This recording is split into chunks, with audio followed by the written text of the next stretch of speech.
Hey everyone, and welcome to this explainer.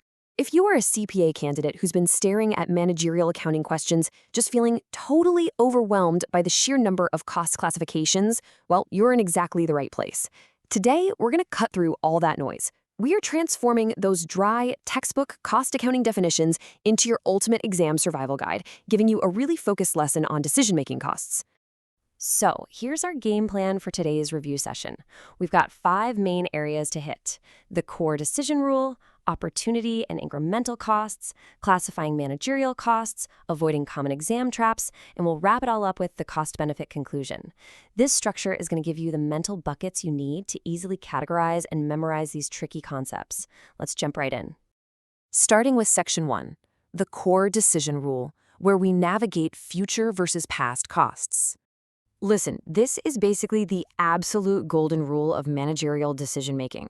Honestly, if you get this wrong, you're going to blow the entire exam question. The whole premise of managerial accounting hinges on your ability to separate what you can actually change from what you cannot. So relevant costs, those are all about the future. They change depending on the specific actions you take.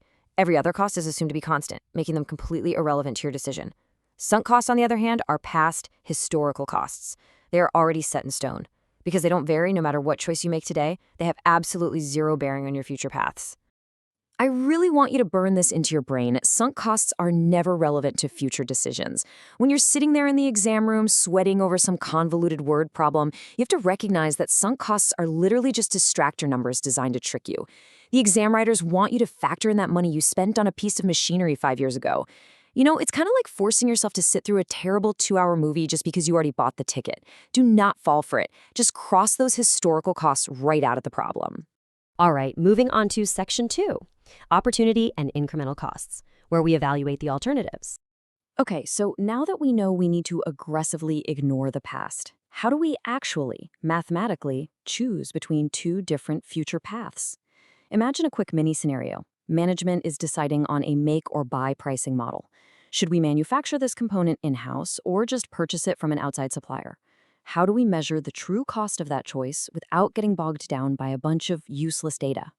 Well, that brings us straight to incremental cost, which is simply the difference in total cost between 2 decisions. By the way, you might also see the exam refer to this as differential or marginal cost. It's the exact same thing. The magic word here is difference. That means you only focus on the specific, relevant costs that actually change when you compare option A to option B. If a cost remains exactly the same under both the make and the buy scenarios, it's not incremental. And you got to pay close attention to this next part because it's a huge stumbling block.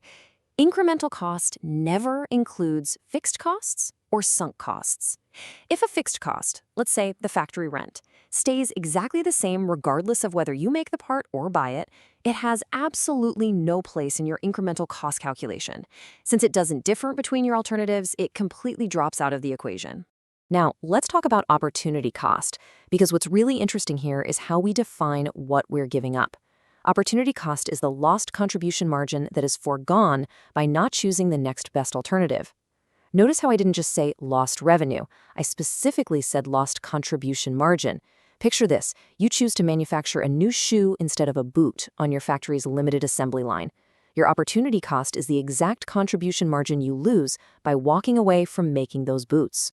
To keep this straight on the exam, always run through these 3 steps to make sure you're capturing the true weight of what you're giving up. Step 1, explicitly identify the next best alternative you're rejecting. Step 2, calculate its foregone contribution margin. Remember, that's sales minus variable expenses. And step 3, factor that lost margin into the cost of your current decision.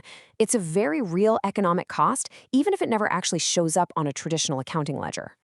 Let's shift gears to Section 3, classifying managerial costs. Think of this as the managerial control panel. Knowing which levers a manager can pull and which ones are totally locked in place is heavily tested on the CPA exam. So let's run through a rapid-fire categorization. First up, committed costs. These are the cost consequences of commitments you've already made. We're talking about holding long-term assets that result in lease payments, insurance premiums, and depreciation. Basically, committed costs are the structural foundation of the business. Management is locked into paying them, and in the short term, you simply can't avoid them. On the flip side of that, we have controllable costs. These are costs regulated at a certain managerial level and at a given level of production within a specific time span. Put simply, these are the costs a specific manager actually has the power to change. That makes them highly relevant for performance evaluations. I mean, you would never evaluate a mid-level manager based on a committed cost like building depreciation, right? They can't control it. Next on the board are discretionary costs. These are fascinating because there is no optimal relationship between the input, the money spent, and the value of the output. Think marketing or R&D.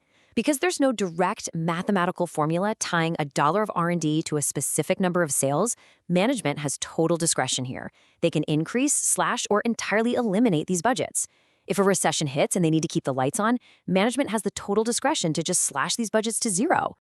And that brilliantly illustrates the contrast with our next category, engineered costs. Engineered costs have a very direct, observable relationship between input and output. Unlike those discretionary budgets, engineered costs are strictly mathematical. If you want to build 10 more units of a product, you need exactly 10 units worth of direct materials and direct labor. The relationship is super rigid and highly predictable.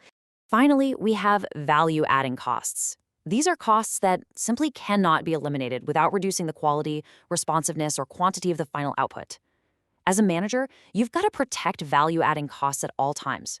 Cutting them directly damages the product you're delivering to your customer.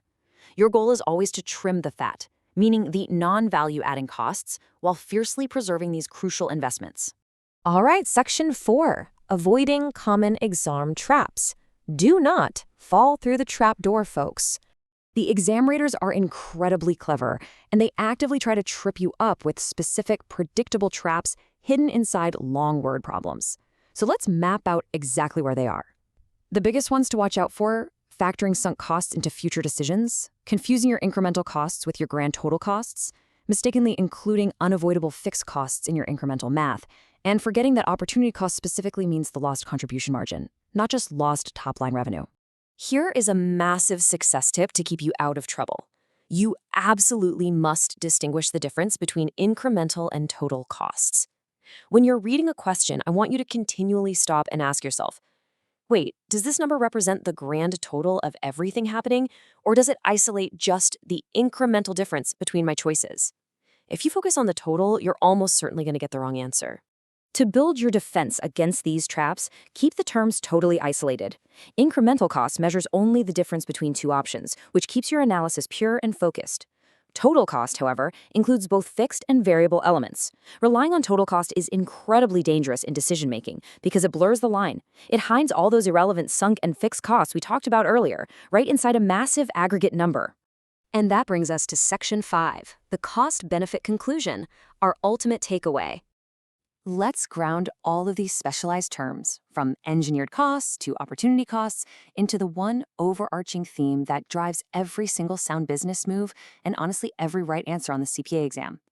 Our source text sums it up perfectly. Sound decision-making requires the costs of a potential project to be weighed against the benefits. Every single calculation we've discussed today, whether you're isolating incremental costs, tossing out your sunk costs, or factoring in the lost contribution margin of an opportunity cost, it is all entirely in service of this fundamental cost-benefit analysis. You're just trying to find the true, relevant cost to weigh against the benefit. That's the whole game. So I'll leave you with this final thought. When facing your next big decision, whether it's on the exam or out there in your accounting career, are you going to focus strictly on future differences, or will you let past sunk costs pull you under?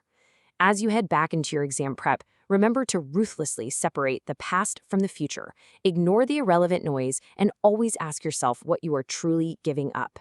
Thanks so much for joining this explainer, and happy studying!